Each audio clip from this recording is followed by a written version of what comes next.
नमस्कार, बहुत स्वागत है आप सभी का जनतंत्र टीवी के डिजिटल प्लेटफॉर्म पर और मैं हूं आपके साथ ऋतु भंडारी। आज बात करेंगे बिहार की, क्योंकि बिहार के मुख्यमंत्री नीतीश कुमार का जब जब जिक्र होता है तो वो सबसे ज्यादा हाईलाइटेड नाम है। ऐसे में हाल फिलहाल में भी आपने देखा होगा कि महिलाओं को लेकर उन्होंने किस तरह से यहाँ पर बयानबाजी की थी। उससे पहले भी नीतीश कुमार कई मुद्दों को लेकर लगातार विपक्ष की तरफ से घिरते हुए नजर आए हैं, लेकिन इस बार मुद्दा थोड़ा अलग है, क्योंकि स्कूली शिक्षा विभाग का जिक्र किया जाए तो इस बार नीतीश कुमार उसमें घिर चुके हैं। आपको बता दें कि राज्य सरकार की तरफ से शिक्षा विभाग ने यहाँ पर जब राज्य सरकार ने निर्देश दिए शिक्षा विभाग को, तो उस दौरान शिक्षा विभाग की तरफ से 12वीं तक की जो कक्षा है उनके लिए एक कैलेंडर यहाँ पर जारी किया गया है। उस कैलेंडर में जो इस्लामिक त्योहार है उनको छोड़कर अगर हिंदू त्योहारों का जिक्र किया जाए तो उनमें छुट्टियों की कटौती कर दी गई है। यानी कि रक्षाबंधन का जिक्र नहीं है, रक्षाबंधन में कोई छुट्टी नहीं मिलेगी। इसके साथ जन्माष्टमी, उसमें भी अब कोई छुट्टी बिहार में नहीं मिलेगी। इस तरह से कई ऐसे त्योहार हैं जो हिंदुओं के धार्मिक और पावन त्योहार हो जाते हैं, लेकिन अब उसमें छुट्टियों की जो कटौती की गई है उसको लेकर अब बीजेपी यानी कि राज्य की जो विपक्ष की भूमिका निभा रही है बीजेपी, वो अब लगातार नीतीश कुमार को घेरती हुई नजर आ रही है।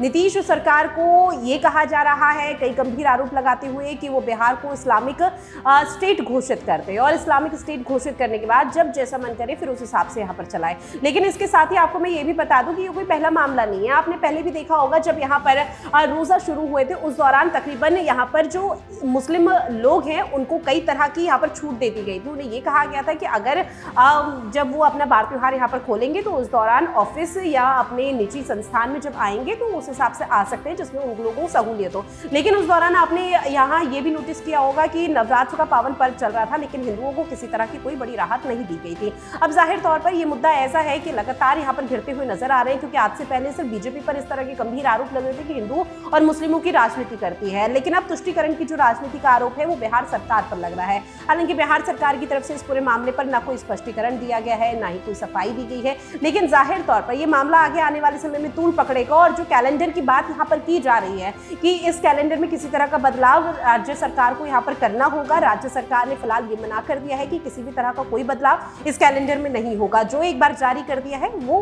अब उसी तरह से प्रोटोकॉल के तहत आगे बढ़ता हुआ नजर आएगा।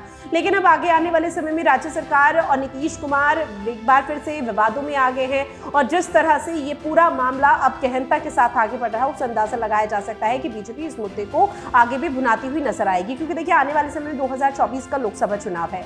2024 के लोकसभा चुनाव के लिए तमाम ऐसे मुद्दे हैं जिसको लेकर लगातार बीजेपी और नीतीश सरकार के बीच तमाम तरह की जो बयानबाजी है उसका दौर देखने को मिला। लेकिन जो तुष्टीकरण की राजनीति है ये हर राज्य में हर तरह से बढ़ती हुई नजर आई, लेकिन अब जो बिहार में बढ़ रही है उसको लेकर किस तरह की स्थिति आने वाले समय में पनपती है, या क्या वाकई में राज्य सरकार शिक्षा विभाग को यह निर्देश देगी कि आने वाले समय में जो यहाँ पे कैलेंडर जारी किया गया है उसमें कोई बदलाव हो या नहीं, वो आगे आने वाला वक्त ही बताएगा। ऐसे ही तमाम बड़ी खबरों को देखने के लिए आप बने रहिए जनतंत्र टीवी के डिजिटल प्लेटफॉर्म पर। नमस्कार।